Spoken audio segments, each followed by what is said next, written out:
নবরাত্রির পঞ্চম দিনে পূজিত হন মা দুর্গার এমন এক রূপ যিনি মাতৃত্বের প্রতীক, মা স্কন্দ মাতা।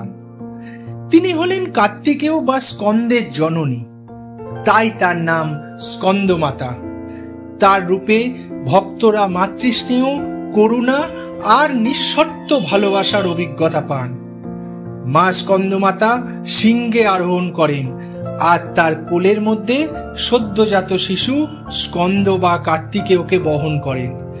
5টি হাতে অস্ত্র ও পদ্ম ধারণ করে তিনি রূপে যেমন ভক্তদেরকে রক্ষা করেন, তেমনি মাতৃস্নেহে ভরিয়ে দেন তাদের জীবন। কথিত আছে, তার পুজোয় ভক্তরা লাভ করে শান্তি, সমৃদ্ধি আর জ্ঞানের আলো। জীবনের অশুভ শক্তি দূর হয়ে আসে সাহস আর প্রেরণা। নবরাত্রির প্রতিটি রূপের অনন্য কাহিনী জানতে দেখুন আমাদের প্লেলিস্ট নবরূপে নবদুর্গা।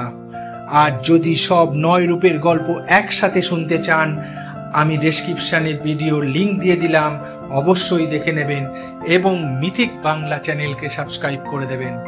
মিথিক বাংলা, যেখানে পুরাণ জীবন্ত হয়।